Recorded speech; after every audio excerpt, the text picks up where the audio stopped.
Jusqu'à 9 h, Good Morning Business. Clément Beaune, secrétaire d'État aux Affaires européennes, est l'invité de la matinale. Bonjour Clément Beaune. Bonjour. Vous savez que parfois on en a un peu assez de ces négociations interminables sur le Brexit, en tout cas sur l'accord commercial qui pourrait lier l'Union européenne au Royaume-Uni après le 31 décembre. Michel Barnier, négociateur pour l'Union hier, qui dit qu'on pourrait peut-être se donner quelques jours de plus. Ça va durer jusqu'à quand ? Non, je ne souhaite pas qu'on aille au-delà de la fin de l'année. Il faut qu'on puisse finir dans les jours qui viennent. On l'a déjà dit ça, j'en ai conscience, à beaucoup de reprises. Cette négociation, on le rappelle, au début devait se terminer début novembre. Ouais. Après, je veux dire aussi... Donc vous ne donnez pas mandat à Michel Barnier pour aller au-delà du 31 décembre ? On a toute confiance dans notre négociateur. Je pense qu'a voulu dire Michel Barnier, ça on est tout à fait d'accord, c'est qu'il ne faut pas se mettre nous-mêmes, Européens, sous une pression du temps en disant on conclut telle heure, tel jour, parce que sinon ça veut dire que vous mettez en situation de faire de mauvaises concessions. Oui, mais dire on va aller au-delà du 31 décembre, ça veut dire qu'on donne l'impression que finalement on a plus intérêt que les Britanniques à ce qu'il y ait un accord. Non, alors ça je crois qu'il faut être très clair là-dessus. C'est mieux d'avoir un accord, si c'est un bon accord. Et un bon accord, c'est un accord qui préserve plusieurs intérêts essentiels, pas seulement la pêche, mais oui, bien sûr, prioritairement la pêche. Et puis ce qu'on appelle parfois, en anglais d'ailleurs, le level playing field, derrière ce nom barbare, les conditions de concurrence équitable. C'est l'idée que si les Britanniques vont sur notre marché, eh bien, ils doivent respecter nos règles. Ça, je crois que c'est une justice économique élémentaire. Et c'est là-dessus qu'on est extrêmement ferme dans les négociations et on ne cédera pas parce qu'il y a une pression du temps, parce qu'il y a de la tactique, etc. Ça, c'est très important. Si on n'est pas capable d'avoir ce bon accord, on l'évaluera. Notre négociateur, chaque État membre, le gouvernement français, le président de la République l'évalueront. Si on pense que ce n'est pas un bon accord, alors il vaut mieux ne pas avoir d'accord. Mais il ne faut pas avoir un romantisme du no deal ou du non-accord. Ça n'est pas une bonne solution. C'est mieux qu'un mauvais accord, mais c'est mieux d'avoir un bon accord, et ça on peut encore le faire, et c'est pour ça qu'on donne encore un tout petit peu de temps à notre négociateur. Mais pas au-delà du 31 décembre. Non, je pense qu'on aura fini avant le 31 décembre. Pourquoi ? Pas parce qu'on a un fétiche de date, mais c'est d'abord ce qu'on s'est donné comme date. Juridiquement, le 1er janvier, le Royaume-Uni devient un pays tiers, et on voit ce que ça fait ces jours derniers. Et puis, il faut donner de la visibilité à nos entreprises, à nos investisseurs, à nos pêcheurs. Mais justement, les pêcheurs, on les a reçus. On a reçu Hubert Carré, le directeur général du Comité national des pêches maritimes et des élevages marins, il y a 3 jours. Et écoutez ce qu'il disait sur la perspective d'un no deal. On était un peu étonnés. Écoutez-le. On est en train de se demander si un no deal n'est pas préférable à un mauvais deal. Ça serait catastrophique pour tout le monde. Ça, c'est clair, de ne plus pouvoir accès aux eaux britanniques. Mais si on a accès aux eaux britanniques, mais qu'on ne peut pas réellement pêcher ce que l'on veut, parce que c'est compliqué finalement, on partage plus de 150 stocks avec les Britanniques. La négociation se fait sur 56 stocks. Et si vous voulez, si on fait de la dentelle, en réalité, la politique commune de la pêche est assez compliquée. Et si on fait de la dentelle, on s'aperçoit qu'en réalité, eh bien, il est plus possible pour les pêcheurs de pêcher.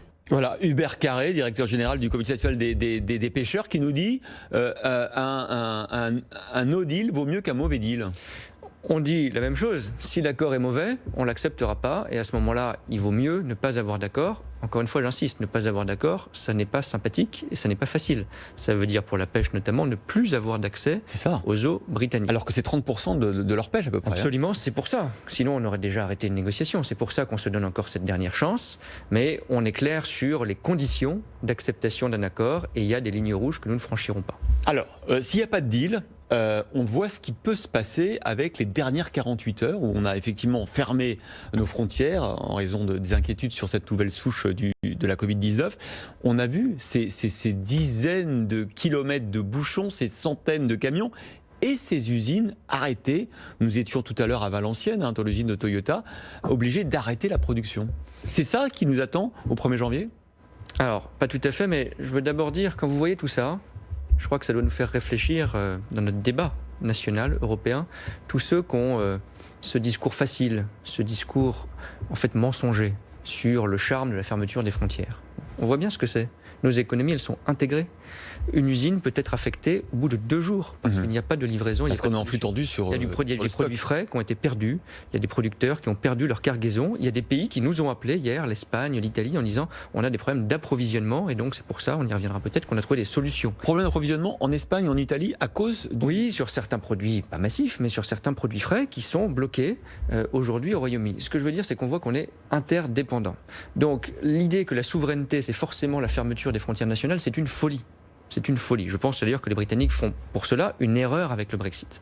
Maintenant, si il y avait non-accord, il y aurait des contrôles aux frontières. Et nous y sommes préparés pour que, là on a une situation sanitaire très particulière, mais l'idée ce n'est pas de fermer définitivement toutes les frontières, même s'il n'y a pas d'accord. Nous aurons des contrôles, il y aura sans doute un certain nombre de ralentissements. Nous sommes préparés du côté français avec le recrutement par exemple de 700 douaniers, de 300 vétérinaires qui font les contrôles sur l'alimentation.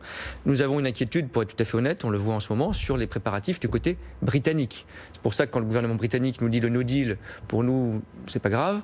Quand vous voyez ce qui se passe, vous dites que l'état de préparation n'est pas forcément exceptionnel. Avec des chaînes de supermarchés britanniques qui ont évoqué des possibles pénuries sur certains produits déjà. Bien sûr, et d'ailleurs, ça je le dis aussi sur le Brexit, la dépendance est beaucoup plus forte du côté britannique à l'égard de l'Europe que l'inverse. Pour le Royaume-Uni, les exportations vers l'Europe, c'est plus de 50%. 40% de leurs produits alimentaires viennent de l'Union européenne. Donc on voit bien que, je pense qu'ils font une erreur avec le Brexit, mais c'est leur choix démocratique. Et on voit bien aussi que pour tous ceux qui nous disent « fermons tout », c'est un suicide économique et politique. Mais on en a parlé il y a quelques minutes avec Laura Combo. C'est notre premier partenaire commercial, le Royaume-Uni. Et quand on fait le bilan de notre balance commerciale, on gagne beaucoup d'argent avec eux. Plus de 13 milliards d'euros d'excédent. Le risque, il est grand pour nous aussi, français, je ne parle pas du risque européen, de perdre ces marchés. Et pour les entreprises françaises qui bénéficient de ce marché à l'export Royaume-Uni, ça peut devenir très inquiétant. Alors d'abord, je veux dire, notre force comme Européens et comme Français, c'est que nous avons un marché, qui demeurera de 450 millions de consommateurs. Ils ont un marché de 60 millions de personnes. Mais on a 13 milliards d'excédents avec le Royaume-Uni. On a un excédent commercial bilatéral avec le Royaume-Uni qui est important. C'est une des raisons pour lesquelles un accord serait utile, un bon accord. Et je veux rassurer aussi sur le fait que s'il n'y avait pas d'accord, il y aurait toujours la possibilité d'exporter vers le Royaume-Uni, mais il y aurait dans certains secteurs, oui, c'est vrai, des droits de douane. Parce que c'est comme ça que ça fonctionne. On ne peut pas décider le Brexit et ne pas avoir les conséquences économiques du Brexit. Je le regrette. On essaie de le limiter pour nos exportateurs. On essaie de tout faire pour que les procédures de douane, etc., se passent bien. Mais quand un pays choisit de quitter un club, de quitter une coopération, de quitter un projet politique, oui, ça a des conséquences et je ne m'en réjouis pas. Mais il faut que ça nous fasse réfléchir, nous aussi, à tous ceux qui tiennent des discours dangereux. Est-ce que vous n'avez pas l'impression, Clément Beaune, qu'au fond, Boris Johnson, politiquement, a envie d'un no deal? Je ne veux pas surinterpréter ce qui est dans la tête du Premier ministre britannique. Ce que je constate, c'est que le Royaume-Uni ne me semble pas tout à fait prêt à un no deal, c'est clair. Je pense que ce serait catastrophique pour le Royaume-Uni. Ce ne serait pas bon pour l'Europe et pour la France, soyons clairs, mais ce serait catastrophique pour le Royaume-Uni, bien plus grave. Et donc je pense qu'il n'y a pas un intérêt britannique du tout, à avoir un no deal. Maintenant, pour ça que de bonne volonté, on essaye d'avoir un accord, en étant clair sur nos priorités. La pêche, je l'ai rappelé, essayons. D'ici Noël, de trouver ce chemin. On peut espérer que ces 48 heures de désordre liés à la Covid aient une influence sur l'opinion publique britannique, et on sait que Boris Johnson y est très sensible, et comme vous le disiez, que les Britanniques se rendent compte qu'ils ne sont pas prêts, et que du coup, peut-être, ils signent un deal. Peut-être, moi je ne veux pas tout mélanger, on a pris des mesures sanitaires, on n'a pas pris des mesures politiques. Bon. Mais le fait est qu'effectivement, je crois que ça montre la difficulté des préparatifs, l'impact d'une fermeture des frontières et d'une coupure entre des économies. Et donc ça devrait faire réfléchir, en effet, tout à chacun, à commencer par les Britanniques. Alors on a fait le bilan aussi ce matin avec le délégué général de Paris Europlace, Arnaud de Bresson, sur les transferts de salariés de col blanc de la City vers Paris, vers Francfort aussi. Petite déception quand même, on a 3500 emplois directs de la City, alors que, j'ai envie de dire, le marché, c'est 450 000 emplois la City. Est-ce que vous êtes déçu par la lenteur de ces relocalisations d'emplois à Paris ? Non, vous avez raison, il y a quelques milliers d'emplois. Paris, selon les estimations, est la 3e ou 4e place financière en Europe qui a regagné ces emplois venus du Royaume-Uni. Je ne pense pas que ce soit fini, d'ailleurs. Ça dépendra sans doute des conditions du Brexit et puis de l'attractivité qu'a le Royaume-Uni après un Brexit, accord ou non accord. S'il n'y a pas d'accord, je pense que pour l'économie britannique, ce sera plus difficile. Et donc, encore une fois, il ne s'agit pas de punir ou de se réjouir des difficultés des autres, mais je pense que l'attractivité de la place de Paris, nous continuons à y travailler, n'a pas terminé continuer de se renforcer. Donc on continue ce combat économique et d'attractivité. Est-ce qu'on est assez attractif en termes de place financière? Est-ce qu'il ne faut pas aller plus loin? Alors on a fait la législation sur les impatriés, mais est-ce qu'il ne faut pas aller plus loin encore? On peut regarder un certain nombre de mesures. On a fait effectivement le régime des impatriés, très attractif. On développe la finance verte, qui est un secteur d'avenir, etc., où la place de Paris est très bien placée. Nous avons relocalisé l'autorité bancaire européenne, qui a aussi un effet d'attractivité sur le secteur financier à Paris, depuis Londres, à la suite du Brexit. Donc on peut regarder un certain nombre de mesures, bien sûr, d'attractivité. Donc, contrairement à ce qu'on dit, la place financière, ce n'est pas simplement les traders.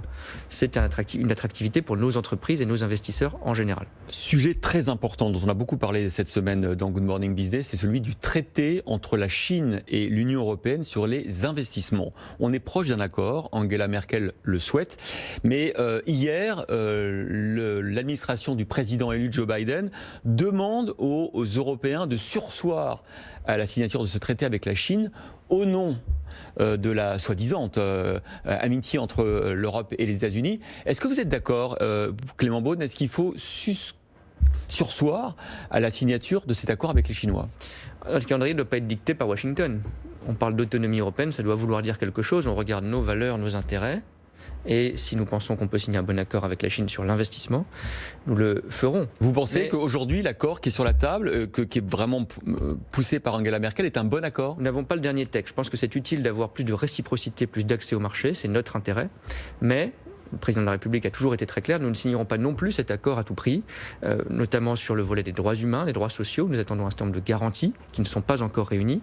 Et puis sur la réciprocité de l'accès au marché, des engagements climatiques, nous vérifions aussi, nous n'avons pas le dernier texte. Donc il ne s'agit pas de se précipiter. Il ne s'agit pas de signer à tout prix avant une date précise. Mais vous n'excluez pas de le signer avant que Joe Biden soit en fonction? Uniquement si l'accord est bon du point de vue des intérêts européens. Ce ne sera pas les Américains qui détermineront notre accord et ce ne sera pas une précipitation, une pression que mettent les Chinois sur nous qui déterminera la signature de cet accord. C'est l'analyse qu'on fait de nos intérêts. On le fera dans les prochains jours. Si c'est bon, on signera. Si c'est pas bon, on l'attendra. Merci Clément Beaune, secrétaire d'État aux Affaires européennes, d'avoir été ce matin l'invité de la matinale.